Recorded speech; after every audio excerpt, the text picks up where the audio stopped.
I met a very interesting personality in Casablanca, Morocco. His name is Tarik Senhaji. He's the CEO of the Casablanca Stock Exchange. He's the man behind the Casablanca Chess Variant, and he's responsible for bringing Magnus Carlsen, Hikaru Nakamura, and Vishy Anand under one roof. How did Tarik manage to do this? How did he pull this off? In this interview, we get to know more about it and the man himself. I'm joined here by Tarik. Tarik, first of all, many congratulations for putting this event together.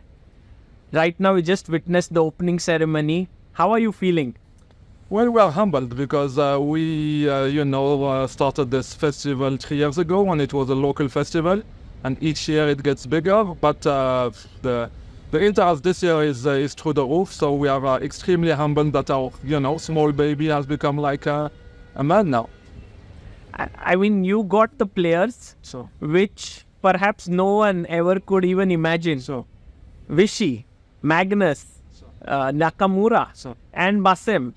How did you manage to get them all under one roof? So it was, I'm a business guy, so it was about being smart. So we had this idea about the chess variant, the Casablanca Chess Variant, when we watched, the draw fest of Caruana with Magnus, 2018, some years ago, and also by the Queen's Gambit. So I've been sitting on this idea for 3 years, waiting for the right moment, to catch a crest of a wave. And when FIDE approached us for the FIDE 100 celebration, so I said, okay, we'll host it, but only if you get us Vishy. Okay. And once, because Vishy has obvious connection with FIDE, so once Vishy signed up, then it became easier to go from Vishy to Naka, and once Naka was there, then Magnus was easy. So it was like a business strategy, try to, ride the crest of the wave. And as I said, we are humbled because it's worked so much better than what we thought. While it was a great strategy, I'm sure that the amount of investment to make this event is not small. So doing this is really, I was talking to many people. They're like, doing this event is not at all easy to bring them all together. So that's amazing.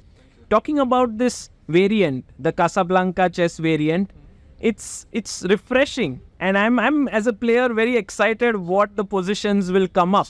How did this idea come to your mind? So I am old at chess, but I'm relatively new at chess as well, because I played a lot as a teenager. I stopped for 20 years and I took back chess at 2018. So I would like to think the idea is so stupid that it can only come from someone who is stupid at chess. Because it's a natural thing. You read a lot of books on openings, and once you reach the early middle game, they say, you know what, you should practice with some of your friends with the computer, the position from here on. So to me, it felt so natural, so stupidly easy to come about, that I was surprised that no one was doing it. And I spoke, obviously, I am stupid, but I know someone who is very good at chess, which is Vishy Hamdouchi, our grandmaster, our only Moroccan grandmaster and trailblazer. He's been playing for a long time. So the interaction with him felt that, like, yeah, this is something that we can do something with. And yeah, we were very surprised that nobody else took up this idea. When you look at the variants, a lot of energy was invested into Fischer 360. And I like Fischer 360. The only issue is that when you watch the games, people start with un-chessy positions, and they start to move the pieces to go into a chessy position. Right. So then you would think, why don't you give them just a chessy position to start with instead of this whole maneuvering? At Newcastle, there was quite a few articles on Newcastle at some point. It just felt like a slowish. So we've been sitting on this idea for 3 years, and the problem with chess players, they don't give you a straight answer. So we had Judith last year, and said, we have this idea. What do you think? And she said, it can work. So it's a very open-ended kind of answer. It can work. Does it mean it's a good idea or it's a bad idea? So I think, by being stupid, maybe sometimes it's helpful in business, for sure. Some of the things I teach, I do a lot of education for CEOs or stuff like that as being the head of the stock exchange. And I teach them a very, very important concept in innovation. You have to be from the outside looking in order to really innovate. Because if you are too much inside, you are bound by the rules and you don't have fresh ideas. So as I said, we had someone who is outside, myself, and someone who is really inside, Hisham. So between the two of us, I think we are extremely, extremely humbled by the reaction so far. Now, I have to be very frank. I am waiting for Magnus's verdict in particular because he's very honest and very straight after the first day of play, whether he will just say, this is completely rubbish. But as you said, I hope the positions will be rich and that there will be good play. Yeah, also Magnus is very much, positive about the freestyle chess, which he's trying to develop. So in a way, he's wanting to look at some freshness in chess. So it will be, as you said, very interesting to see. I spoke with Hisham and Laurent just right now and asked them about what kind of positions have they come up with. Have you seen them? Well, I can't disclose that because otherwise they have to kill me. But listen, I mean, we were inspired by the position that Kasparov chose for the Quiz Gambit. And, I'm very interested. I'm one of this new breed of, as I said, not necessarily classic chess people, but people who eat a lot of, or consume a lot of online content and play a lot online. So I really liked as well the scenery that some of the YouTubers did on those games and how they explained it. And it was fascinating because the games were picked just at the right moment. They were almost equal, but they were on a knife's edge. Any variation would lead to, very bloody play. So I was thinking, that's nice. I mean, maybe we can do.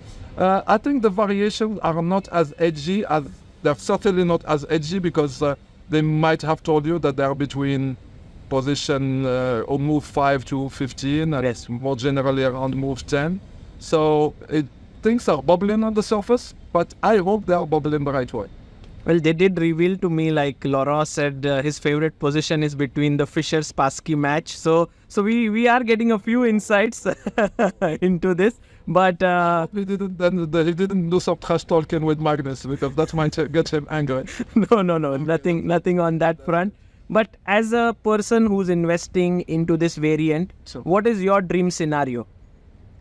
Well, we've already surpassed it. I mean, I'm very conscious that this variant will not be the main variation of chess.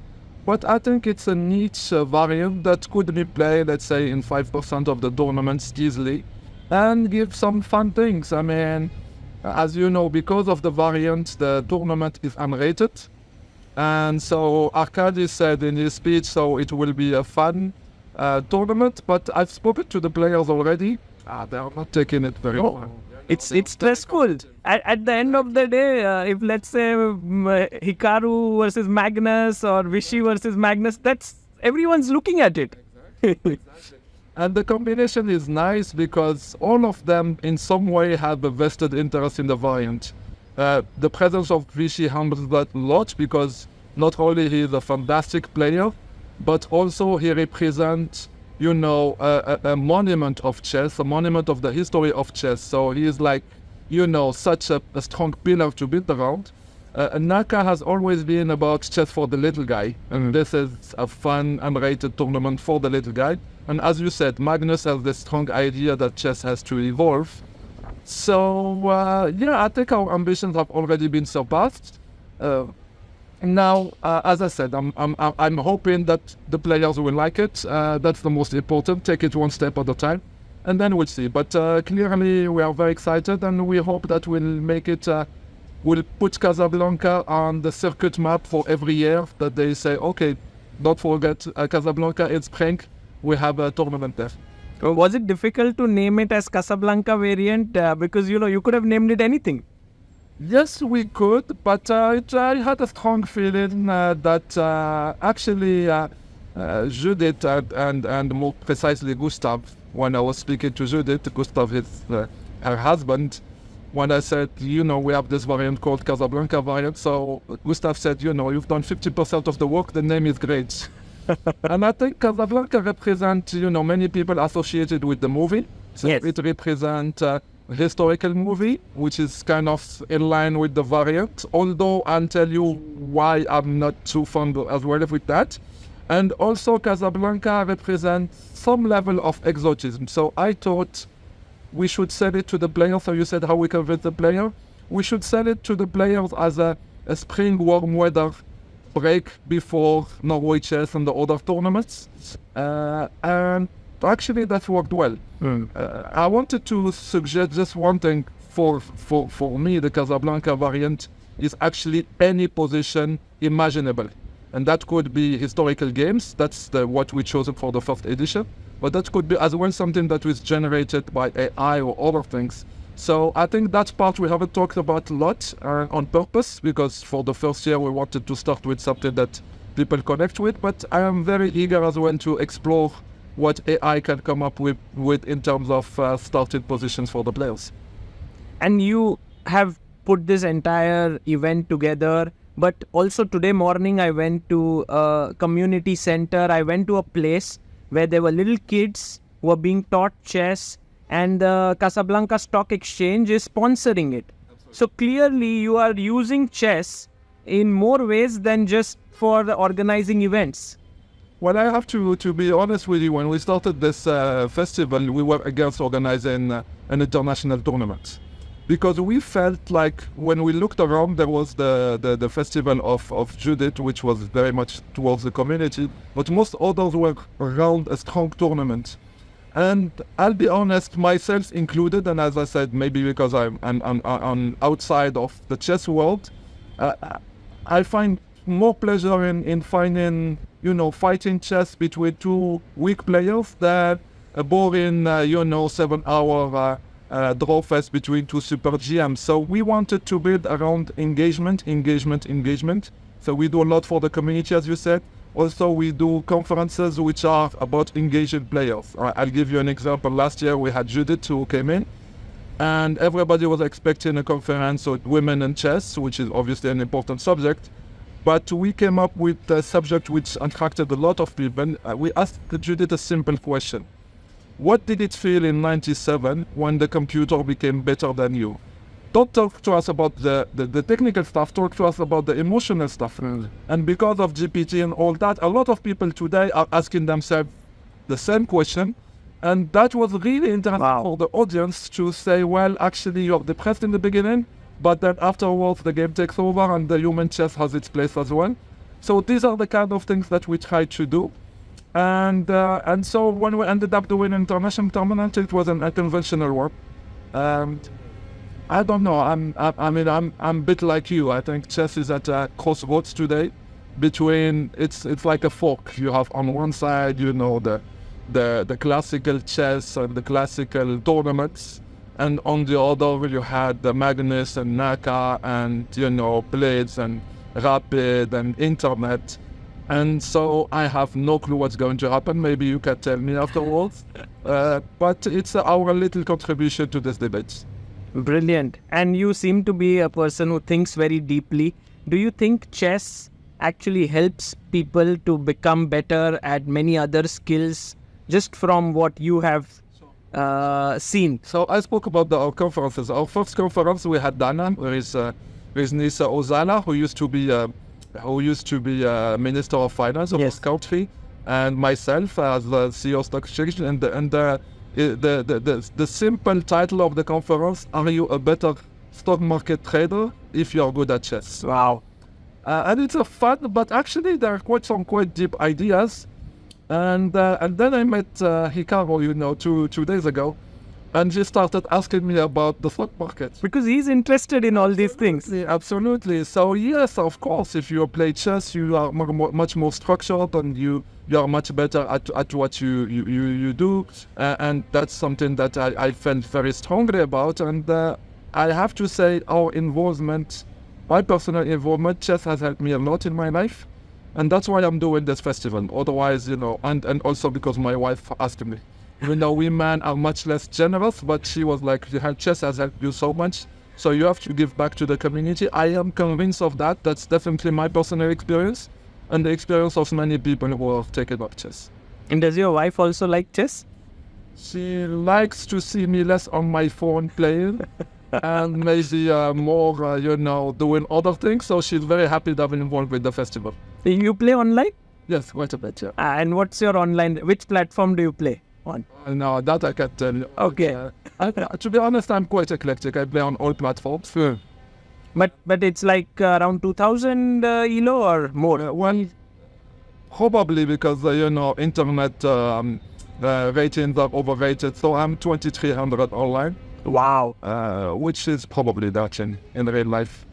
But to be honest, I've never played the tournament in my life because I feel I don't need that to enjoy chess. I play chess in order, I realized very quickly that I want to be the next Magnus Carlsen or at the time the next Kasparov.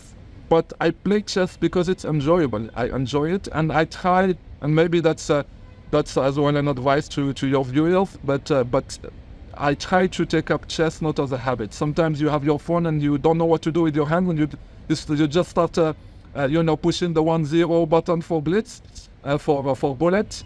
I try to step a little bit back and say, okay, do I have the time to play chess? Am I going to enjoy it? And I have to say, yeah, I love chess. So you basically play when you have good enough time to play a good game in that way. So you dedicate some of your time in a day for chess. It's more opportunistic. I dedicate my time to the streams. So if there is a very good tournament, I dedicate my time to that and I plan it ahead. But in general, it's more opportunistic. I am on the train or maybe the kids are sleeping, I have time. Then you can always, pick up your phone for 3 minutes and play a bullet or two, or even a blitz. And do you consume, as you said, online content? Do you follow some? It's not that. I enjoy in general the community. I think they're doing a great job. I really think that they're bringing new people and new things. And I'll tell you my opinion. As a money man, because obviously that's my job, and I look for sponsors. I've been saying that to some of my colleagues. Sponsors, they don't care about chess. They care about the package that you present to them. So we have had the opportunity to get some good sponsors on this festival because, as you said, it's not cheap. So that was as well something that we had to plan ahead. But I don't think the sponsors are much interested in chess per se. They're interested in the whole concept of chess being an intellectual game, of chess being followed by higher education people, of the tournament being a clean tournament with good role models. And I think, as I said, I'm not a good chess player, but I would like to take experience in business. If I have one advice to everyone who is involved in chess, don't think that other people, when you pitch them, they're interested in chess. They don't care. They could be, sponsoring mathematical Olympiads. They could be sponsoring tennis table. It's about, are you able to put in front of them something that makes sense, that align with their values, with their brand, and also something that you can follow on with. I can say, at least for the chess part, that it's been 3 years, but each year we kind of more than double our budget every year for the past 3 years, because good experiences bring better sponsors, bring better player, more recognition. And I think if chess is able, if you are a chess responsible for chess in any way and you have that mindset, just make sure that to remember people don't care about chess that you're pitching. They care about the whole package. I have one last question on this. It is because I've been thinking about this a lot, about sponsorships in chess, people investing money into it.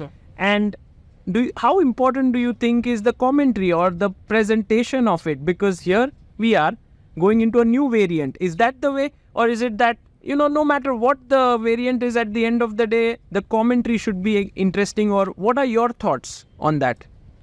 So maybe I'll give you a controversial answer, but unfortunately I've noticed with experience, when there is no money, there is no structure. Because when you have an association which you're doing, everybody is working for free, you have a structure, but people don't care. If you give them something that they don't like to do, they say, I don't care, I'm doing it just for the fun. So if you look, for example, at the English Premier League, you know, when the English football was at the lowest, it was horrible, plenty of violence, nobody cared, the football was bad, the packaging was bad. They decided to break out from the Football Association and mount the Premier League. And that way, everybody is motivated, unfortunately by money, but that's the way it is. And so it brings structure, and it allows you to put what I call a clean package. I mean, I'll tell you something, don't repeat it, except the million of people. I found Formula One so boring. Yeah? But they have like such a nice package, and they package the stars, and they put this documentaries, and they hire people.